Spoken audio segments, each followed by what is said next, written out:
medical school? Look, take the basic math. I'm not looking for anybody to be taking Cal 3. I took Cal 1 in college. I hated it. I took it at 8 o'clock in the morning, matter of fact. I hated the class. Oh, man. You give me a college algebra, you give me a basic college, something basic, pre-algebra, pre-calculus, or college algebra, I'm happy, I'm good. Just take that. Don't try to take these advanced courses because it's up to you. If you want to take them, that's fine. But med schools are not going to care if you took Cal 3. Really, it's not. We want to make sure you can do the basic level of math when it comes to add, subtract, divide, and multiply. No, your algebra. I mean, you can attest to it. Do you think you really need an advanced math class for med school? Advanced? The most advanced you're probably gonna need is Cal 1. That's it. But you're hardly ever gonna use it in medical school at all. Just know how to count. Just know how to count. My question is for Dr. Tiniola.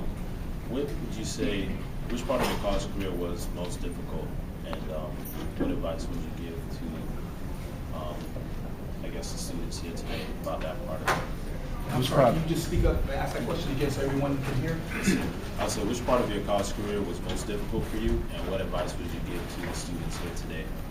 Are you talking about academics or just everything in general? Everything in general, so academics, extracurriculars. All right, which part of college is most difficult? I would say I was stretched out too thin in college, too thin. I was in a lot of different organizations, fraternity, social club. I was stretched too thin in college. Like, one advice I give people is this: you gotta learn to say no. You definitely gotta learn to say no. There's 24 hours in a day.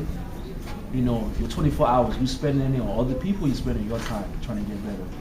So my one advice is to try to limit your extracurriculars. All you really need is like 3 good, solid organizations that you are that you are a leader in those organizations. You need to be in every single thing, and so that's like the hardest thing in my college is that time management. There was some nights where I didn't sleep. I would literally go to the test, get no sleep, take it, crash, go to work, and start over the next day. So you don't want to be in that type of lifestyle. When you get to medical school, you ain't got no choice. You're gonna have to stay up and study and just crash after the test and study for another test the next day. Just time management, learn to say no, and be dedicated to what you want to get to. Good question. Any other? Yes, ma'am. Hi, I'm Morgan Stuckey from North Cobb High School. This is like a general question. I'm in high school right now, so what steps should be taken in high school now to prepare me for college and medical school later? Like academic steps, yeah. Well, academic steps? Yeah. Okay, college is a different game because you have free time to do whatever you want to do. It may seem easy because you have all this free time. You go to class, 3 classes a day.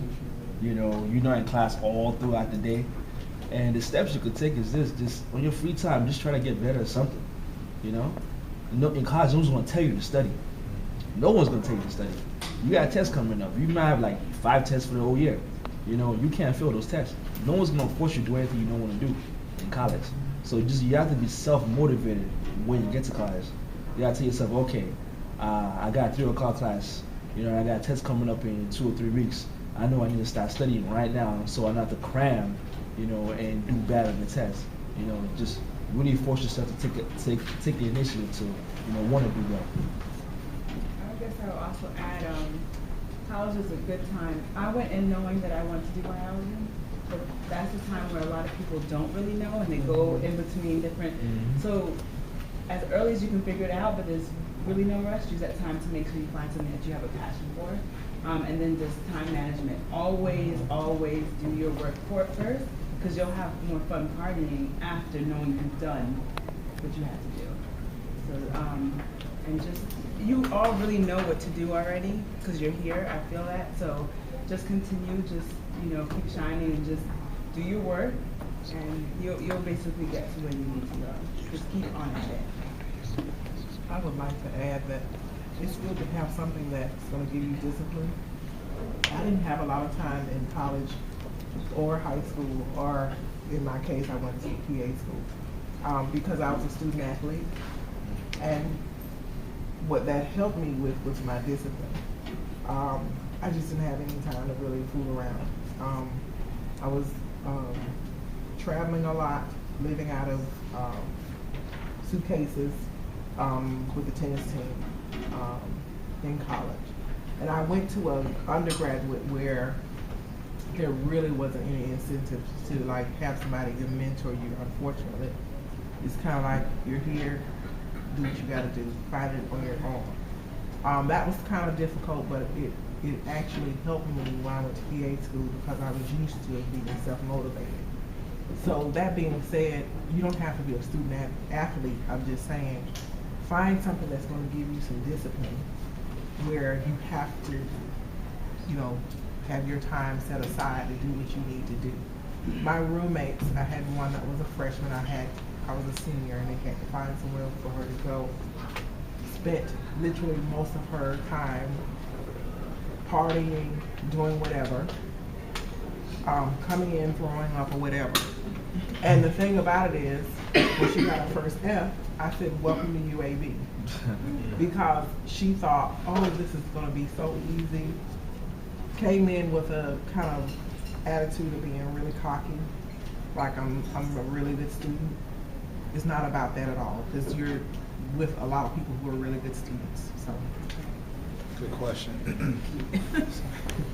And then you're next, ma'am. I didn't introduce myself last time. My name is Kareem Alexis. I'm a freshman at Georgia State. And my question is directed toward you, Ms. Hunter. I spoke with you before regarding the changes that are coming up in the MCAT, but I was wondering for myself and those high school students, and I guess anyone who will be taking the MCAT in the future, do you think it's going to make it harder to get into med school, or do you think it just depends on the person that's applying? I guess the direct answer would be yes. The MCAT, if you guys don't know, is short for a medical college admissions test. It's a standardized exam that you have to take and is required before you gain admissions into medical schools. What he just said was they're going through changes within the next couple of years. By 2015, it's going to be a totally different MCAT, totally different test exam. To be honest with you, it's becoming more hard. I guess that's pretty much a straight term to use. So to the point where you have to, courses that you have to take now that some students probably take, you guys probably take now before you apply, and you're like, well, I'll take them before I graduate my senior year. It's going to be required that you're going to take these courses before you even apply or even take the MCAT, which would be in your junior year. So some students take biochem, maybe organic 2, late in their junior year, or maybe in their senior year. It's going to be expected that you got to take this stuff early. Not just that, but it's also going to be expected that you have taken other courses, like for instance, a basic course like psychology, which is not a huge requirement because it's an elective, right? Especially if you're a biology major, you can take it whenever. It's going to be helpful for you because a lot of that exam is going to have components in that. It's going to be integrated with other things. So, to be honest with you, if you take the MCAT by 2014, you got it easy. I would encourage you to do it, get it out the way, study, whatever you got to do. But if you take it on 2015, be prepared for a brand new exam that you probably have never seen before. And the MCAT is kind of like if you guys, I think some people are in high school, think about it, the SAT on steroids with science courses, okay? Nothing but chemistry, biology courses, organic chemistry, you guys probably never taken that before. It's just science courses, and it's all reading passages. Then on top of that, it's a timed exam. Right now the exam is 5.5 hours long. You think that's bad? In 2015, it'll be 7.5 hours long. Practically a work day for some people, okay? So it's not gonna get easier.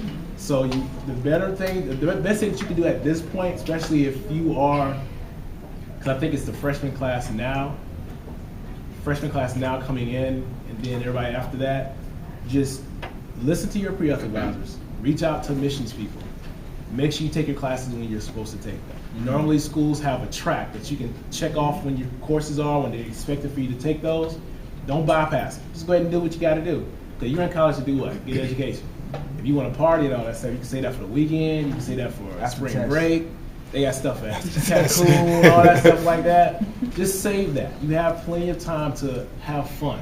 But at the same time, please don't have too much fun that I end up doing a background check on you and then you got a record. That's one thing you do not want to do, okay? That's clean. Right now, I'm matriculating my class that's going to come in July.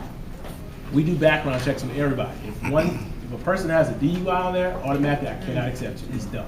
Even though I gave you an acceptance letter, I have to take that back. Wow. Not because you can't handle med school, because when you do a background check to do rotations at these hospitals, they won't allow you to come in.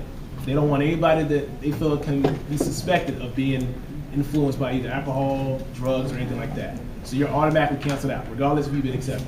Even if you have a felony, which hopefully nobody will have a felony, you can't get accepted to any medical school in the country at all. So you can have fun, but with limitations. You know, just be careful. Take a cab. We all live in Atlanta. You know, I know cabs are not easily accessible, maybe a little expensive, but it's to the point now that I'm seeing a young man right now. He has a DUI, and I actually have to. We're setting up a meeting that we have to take back his acceptance because he will not be able to get approved to do rotations at hospitals simply because of just a DUI. Wow. And that's a misdemeanor. That's not even a felony. I think she had a question next. And please. Well, if you had a follow-up.